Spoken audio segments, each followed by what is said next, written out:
Your main man returns with D&D, your next NPC. By God, baby. And today we're going to be talking about an NPC that I've recently introduced into my current Dungeons & Dragons campaign, which I run every other Saturday for about, what do I do, for about 9 hours. And we're going to be talking about Cvaal Daoran. Now, that is an actual NPC from the Forgotten Realms lore, a member of the Church of Bane from the reaches of Keep. Now, this is an individual that's introduced into the city of Phlan, and Phlan is currently where we find my players at this time. And it is the DR 1375 in the game that I'm running in the Forgotten Realms, which has also been a Planescape game, and I've really done quite a few things, been all over. We're doing it for about 18 months at this point in time. So it's gotten quite a bit of stuff has transpired. Now they're right on the north of the Moon Sea, and I introduced this character. So this is an official character. You can find official documentation on their wiki and so forth regarding this individual. Well, all that shit. Your main man comes to bring the man with luxuriousness and with tactics themselves. Of course, I have no interest in keeping any type of strict canon to the Forgotten Realms lore that's put together. Now, you certainly can take bits of that and infuse them for your inspiration when you're putting your characters, when you're putting your game world together in the Forgotten Realms. And that's certainly something to be encouraged. However, do not slave your creativity to such mental limitations. That's absolutely not the thing that you need to be doing right now, baby. Let me explain that to your mind. So what did I do with this individual? So it's Cvaal Daoran, and he is the Lord Protector. He is the Hate Master of Bane. There is a temple of Bane in Phlan. It is in the noble quarter near the Cvaal Manor and near the mansions area. Of course, it is supposed to be in disrepair and ruin, not even taken over by Cyricists in Phlan. However, and it's previously had been run much by orcs and half orcs. One, it was the incredibly inspiring name of Mace. Yes, yes, they named their NPC Mace. I believe that is in the. I don't have the book right handy in front of me. I was going to show it to you, but I think I may have done a review of that book. Or no, I think I showed it in my books I've recently gotten. So you can go back in the video archive recently and watch that for yourself as well. It has what is his name, Reno the Blade, uh, that individual and NPC from the Pool of Radiance video game and novels on the cover of it, and it was sort of a companion to that, to the gold box, the original gold box game, Pool of Radiance, that kicked it off on the Commodore 64, and I believe on other platforms as well in the 80s. Fantastic, groundbreaking RPG quality at that time. Definitely something that you might not enjoy so much today, but you can go back and get them. I got all of them for like $10. Anyway, let's talk about my take on Cvaal Daoran. So, of course, you've seen from the thumbnail, he's going to be portrayed by Brad Pitt, and you can see the artwork of the individual I saw sort of inspired me along those routes. So, what do we want to make him? Well, Bane is the god of tyranny himself. Keep, I think, is about 55 miles along the trade route from Phlan. Keep lies to west, the west of Phlan, along the north bank of the Moon Seas. There's a lot of enmity there. People don't really like being neighbors with Zentarum, with Zenokeep. It is certainly a very problematic city state in and of itself. However, when we bring in this populace, right? At this time, there's only a temple of Tyr in the cities, and it's in the slums, a revitalized temple of Tyr. So my feeling was take the Temple of Bane, take this idea that they had, and they basically bring in the plot line a tyranny of Bane comes back to Phlan from Keep outpost, this sort of thing, and that it's kind of bog standard, right? Well, what if we go with a different route? What if we do something different? What if we put a little funk on it, if you will, and make this individual someone who's come to town and the people elect to the Council of Ten. A Council of Ten, an elected position, which is stated in the lore, which can be rather a fickle populace in this sometimes destitute, deserted, detritus riddled, and mentally devoid town of Phlan. a place of hard people who've been through hard times. You got dwarves, you got gnomes, you got humans there, and you have a sort of a metropolitan, cosmopolitan aspect, or a melting spot of many races. And it's interesting. And you have inside the slums monsters living: hobgoblins, gnolls, orcs, and other things. And my son's sitting across from me, so I'm not going to speculate exactly on what the other things in the slums of Phlan might just be. Perhaps even Mogrman, who could know? But there are hordes of monsters there. There is a threat of monsters, of their unwholesome, unclean, vulgar aspect. Now, Phlan is also near Thar and is near mountain ranges. So where we're starting it, introducing them, and I started about 6 months before the players have come to Phlan. This contingent of Banites from Zenil Keep, clergy, uh, members, wizards, priests, anti-paladins, theologians, individuals with some high stats, with some intellectualism, with the ability to combat the players. And the game has slipped into a very political landscape, very role-playing based, very in-character based, very much. Okay, you have potency and power, but you can't just yank out your weapon and start murdering someone on the streets. There's going to be significant repercussions from that, particularly if they're a citizen in good standing. We're not talking about monsters, right? So that's the insidious aspect of Bane, the lulling, tempting aspect of the power and the lawfulness, the order that it can give this nearly disorderly city, a city so disorderly it has hobgoblins, orcs, bugbears, goblins, kobolds, mongrelmen, and other assorted random filth, literally living inside of the walls, inside of the slums of the city, in these ancient city of flame that stood for 1,000 years, blowing in that salty sea air of the moon seas, wafting through a Phlan, where you may see them hauling a plesiosaur upon the docks, and a man coming at you with a knife. Would you dare request buy some food? And you will pay the price. And they did pay the price. The player carries, of course.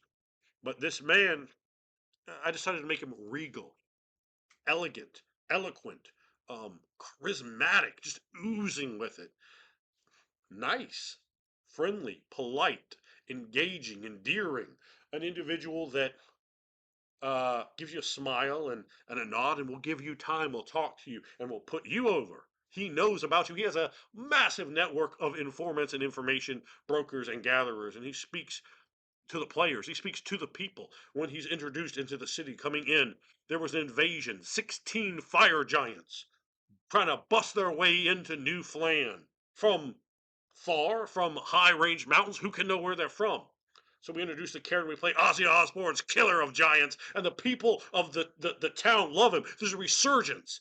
The love of Tyr is waning. It's dwindling, because after all, they still have monsters.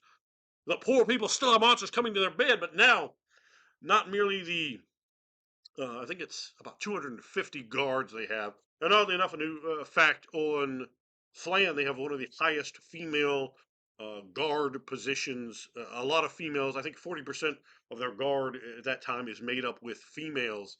And the guards are depicted as about second level fighters with, I believe they had short bows, short swords, clubs, and shields, if I am not mistaken. Now, I devised some personalities for the guards. Various checkpoints. The players are themselves politically motivated, indoctrinated, and inside the House of Silver Sun. You can look at my video on Hawthorne Silver Sun, who is a Margrave and a member of the Council of 10. So you can see more about the game, more about these stellar NPCs that have been put together. But now we have a very much lawful, palpably lawful evil character. And here's the gimmick, right? He's not a dick. There's no reason a lawful evil character has to be. No, he's what do you think? Oh wow, you're really fantastic. Why don't you come over to the temple? We'll talk, and you can maybe prepare a lecture for my followers. They would really be interested in hearing about your god Ogma from your perspective. He's orderly. He's reasonable. At least he seems like he is, right? And that's a sort of villain, or possibly a strange bedfellow, a strange ally you can bring out. And every once in a while, dabbling an evil character in the role of an ally can be very interesting, particularly when you don't have these two sides, right? When you have two sides in a game, that doesn't produce a particularly good game. It produces a stagnant black and white sort of game, right?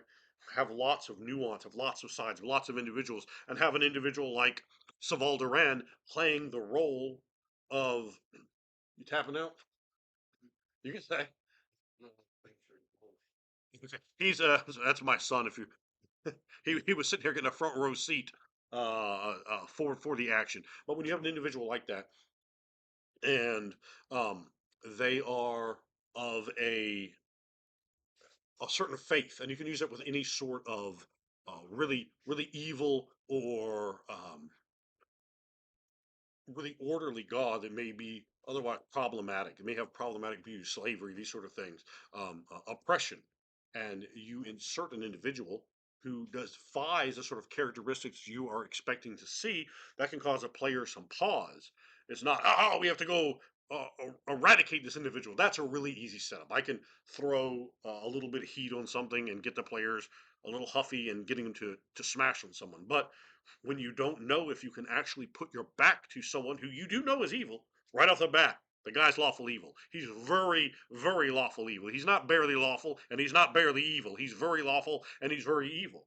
But he's got a good smile. He's a good-looking guy. He's also, by the way, apparently romantically entwined with the cousin of one of the characters, and that was found when they came here. The manor house is being lived in by Shauna, who's one of the cousins of the Silver Suns, or when a member of the Silver Sun family and a cousin to one of the player characters. So she's gushing and talking about this guy. Um, Horn's talking about the servants and trying to get information with the servants and finding these things out of there. Oh, she has this wonderful new suitor, and it's sort of built up through the game session. And at the very end, there's a knock on the door, and they come out and they see there's three priests of Bane there. There is the Lord Protector, the Hate Master himself.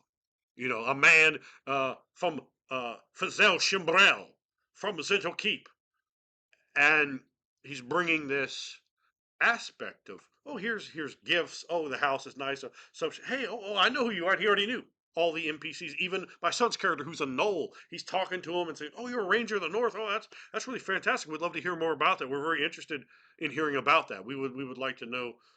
That's great, and he knows the name. He's speaking to various characters. Then we find them in the last scene of the game in this massive party thrown by um, the number two, and the Council of 10 is done on a like a rate, right? The higher rated, at least definitely the way I interpret it, the higher rated members of the council are less important. And number one is essentially function like a mayor. Like that's a very important individual. Well, this is council member number two, and it's been inferred that there's a very close relationship between council member number one and council member number two. And of course, I created all these individuals myself, with the exception of Cvaal Daoran, whose name I basically took, and I took that time period, and then I created the character itself. He also has a son and a grandson listed in his entries, so that's something that I may use as well down the line regarding this character, infusing some more of the Forgotten Realm lore details. And I love to take those details and add them in. It's like if you're writing creative writing piece and you have your various prompts. So you have to work in a type of fruit, work in um, cloudy day, right? You work in these things. You add little pieces to what you've already created or around what you're creating to amplify the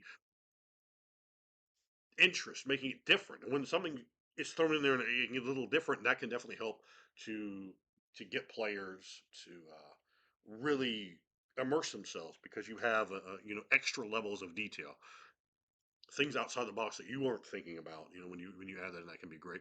But the Margrave who's throwing the party is Margrave Helix Fisher King, who is face claimed by uh, David Coverdale of Whitesnake, and we have a lot of people in this council. I like to get the face games, I like to get the pictures going, I like to get people involved, and then that can help tie into theme music. I love to have theme music for the game. When I hit that song, I'm like, oh, that's in Kindle. Oh, that's Cvaal Daoran, or oh, that's Hawthorne Silver Sun, right? And you do the same thing for the players. You make them bigger life. You make them mean more. You make them add more. They bring their own face claims and their own theme music and their songs and so forth, and add those depths to the story, that nuance that really helps to bring out even more. The more you build it out, the more you put into it, the more you get out of it, the more energy you bring them, the more lively the table becomes. And those are things that you certainly want to be doing. Um, Cvaal Daoran is there, and the players are already going to be introduced to him, and he's at the party, and he's talking with the players. And there was a big situation where my son nearly got his character killed by openly performing a cantrip. He used the spell cantrip and tried to use it against one of the party guests who was offending his house. My son is represented under House Silversun. He is a Knoll. He is also a Ranger of the North. He has gained significant status, probably in the Moon Seas. He's probably the most acceptable and most notable Knoll in the entire region. He's a Knoll, and in Phlan, Knolls are to be killed. Knolls are monsters.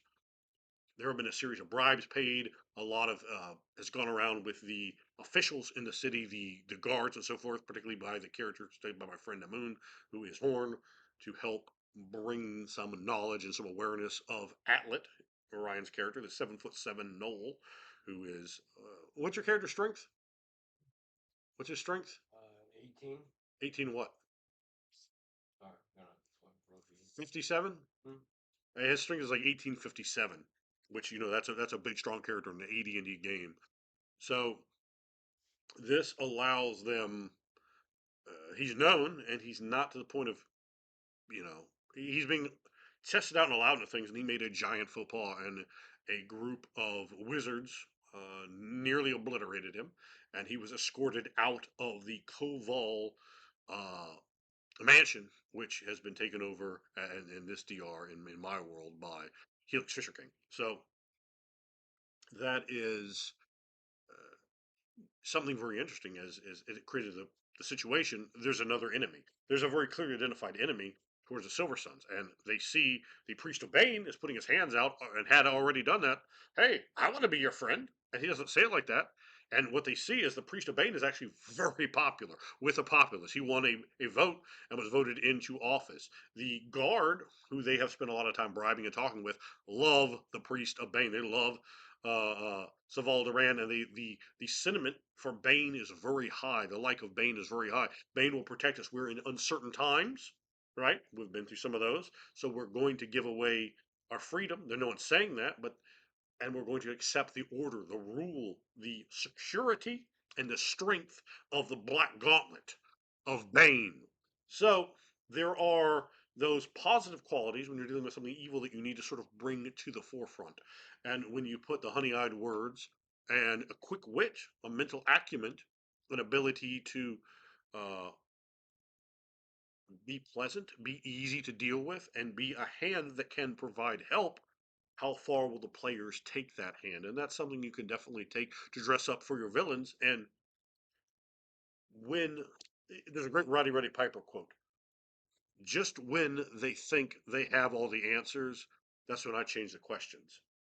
So remember that when you're running a character, when you're running villains, maybe, just maybe, they can be the good guys after all, or maybe they're not.